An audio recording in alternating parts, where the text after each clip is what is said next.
На этом мы завершаем вещание из Национальной филармонии именем Токтогула Сатылганова. Процветания и мира нашему независимому Кыргызстану. Сүйікті мекеніміз Кыргызстан өркүндөп өсе берсин. Саламатта калыңыздар.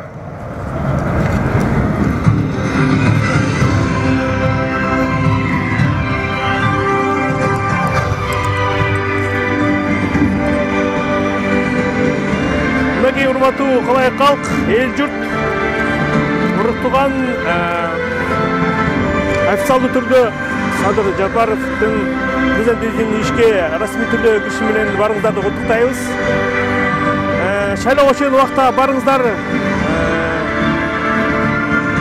көтөрүлүп, чын жерден ниет кылып, элдин көп каалоосу менен, элдин көп колдоосу менен Садыр Жапаров өзүнүн, мен ойлоймун,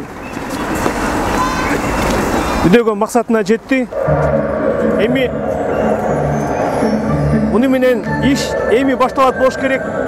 Барыбыз билгендей, 30 жыл өзүнчө бир бурулуштарга, өзүнчө бир жаңыланууга, өзүнчө бир жаңы бир көз карашка кептелген учур болду. Анан эми албетте жакшы нерсеге ниет кылыш керек. Бирок буга чейин биз көптөгөн тарыхтагы жолдорубузду басып өтүп көрүп, буга чейинки деле жаркыраган, жайнаган акылдуу президенттерибиздин антын уктук эле. Алар деле ушундай эле заң каратып, дүңгүрөнтүп ант беришти эле. Мынакей ушул жерден керек болсо бийлеп дагы, ырдап дагы анттарды беришти эле. Анан акыркы учурда кыргыз элибиздин маанайы өзгөчө бир ишенбечүлүк, саясатка ишенбечүлүк, кандайдыр бир Кыргызстандын келечегине жаркын жакшы болоруна ишенбей калган биздин элдерибиз бар эле. Көптөрү өзүнүн элин жерин сыйлабай, өзүнүн өкмөтүн сыйлабай, өзүнүн падышасын сыйлабай калган маанайга да жеткенбиз. Ага жеткен өзүнүн себептерин билесиздер. Анан таптакыр эле биз жаман деп айтууга болбойт, жетишкендиктер да болгон. Колдон келишинче, бирок ошо өткөн президенттер, өткөн элибиз, саясат, бардыгы жашап кеткен иштер мындан дагы жакшы болуш керек эле деген үмүттөр бар эле. Анан кийин элдин көзүнчө көп бир жаңылыштыктар болгону, акыйкатсыздыктар болуп жатканы, шайлоодо, мамлекеттик иштерде, эл арасында болуп жаткан туура эмес иштер элдин чын эле кыжырын келтирип жатты. Мынакей эми муну азыркы болгон президентибиз мен ойлойбуз, элдер дагы эле байкуш үмүттөнөт. Баягы орусча макал «Надежда умирает последним» дейт. Ошо үмүт өчпөсүн. Үмүттүн өчкөнү бул элдин өчкөнү, үмүттүн өчкөнү, мамлекеттин дагы өчкөнү деп эсептесе болот.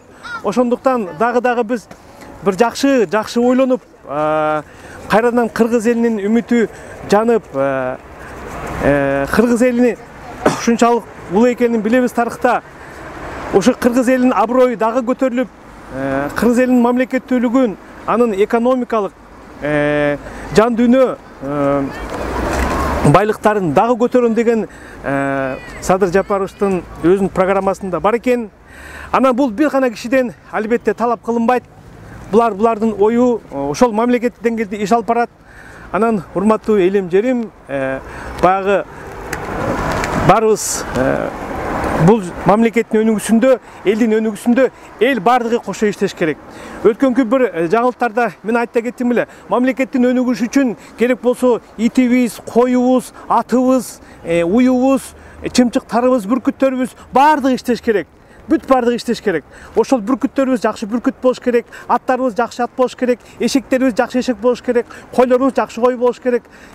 Мына эл деген эл дагы жөн эле жата бербей президентти шайладык болду, өк деп койбой, эми биз дагы өзүнчө жанданалы. Биз дагы өзүнчө бир от алалы. Биз дагы өзүнчө күч алалы. Ар бир адам ошол биздин жакшы жашоо эмнеден? Макул, экономикалык жакта айталы, саясий жактагы акыбалды көтөрөлү, бирок адамдын жан дүйнө руханий байлыгы деген бар. Ошол ар бир руханий байлыкты ар бир адам өзү көтөрөт. Ар бир адам өзү акыл эси менен, терең жоопкерчилиги менен ошону колуна алат. Ошондуктан, урматтуу элим, мынакей президентибизди шайладык, Жакшынакай ордуна жайладык. Анан дагы өзгөчөлүгү мына ак үйдөн эмес, барып өкмөт үйүнөн орун алды. Бул дагы кандайдыр бир деңгээлде бир өзүнчө бир ыкма болуш керек. Мында жакшы жашаны бар.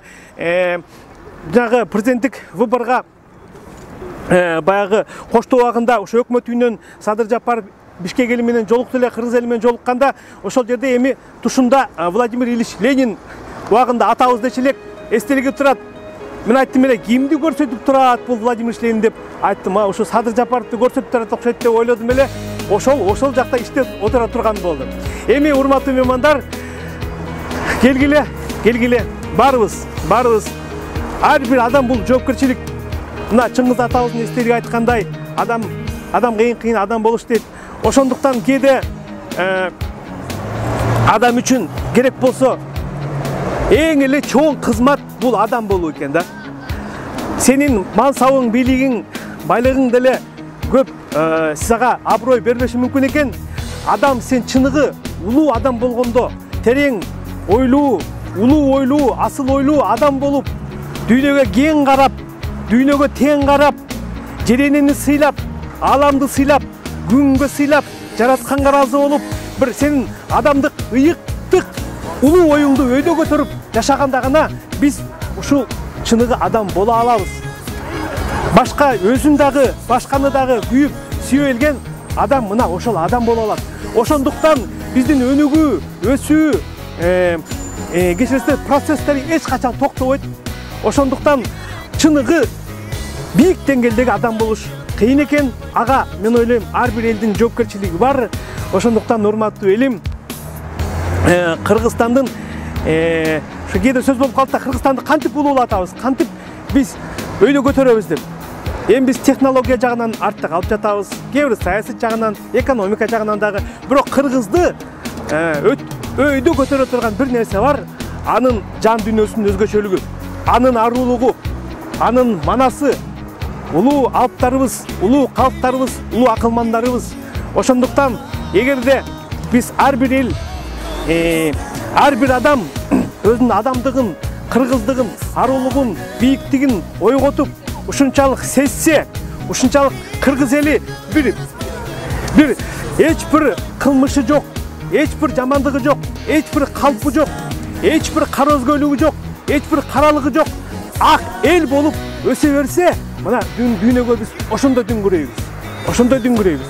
Түрмөлөр жоюлуш керек. Керек болсо оорулар да болбой, эми оору деген болот, баары мен больницаны да жоюп коеюн дедим эле, баардыгы ден соолуктуу адам болот деп. Ошондуктан урматтуу кыргыз элим, мына жаңы президентибиз кут болсун, жаңыча балким жашоо болор, жаңыча Жакшынакай иштер алып барар. Ошондуктан президентти шайладык. Ошондуктан эми эл менен иштейм, эл менен жакын болом деген өзгөчө ойлор пайда болду. Дагы кубандырган ою партияларды жоюм деди. Мен буга ишенбеш элем. Кантип партия жоюлат? Бул саясат, бул өзүнчө оюн, өзүнчө ыкма болуп жатпайбы? Партиялар жоюлат дегенде, Кудайга шүгүр, бир чыне бир акыл элди уга турган чын эле падыша болот окшойт деген ишеничтер пайда болду. Андагы ушу видеону монтажданда аягына коюп коем. Урматтуу элим, анда эмесе бардыгы башталат. Агыра берели, ак ой менен көгөрө берели, жакшыра берели. Үй бүлөдө ынчылмак болсун. Кичинекей балдарыбыз бактылуу балалыкта өссүн. Ата-энелер, бир туугандар, эл журт, калк жер планетасында баарыбыз ынтымакта, сый урматта, жеренени сыйлап, жашоону сыйлап, жаратканга шүгүр деп, баарыбыз ынтымакта, акыл менен, жакшы ой менен, асыл сезимдер менен өнүгүп өсө берели. Чоң рахмат. Булдактагылар кол чап жатышат. Чоң рахмат.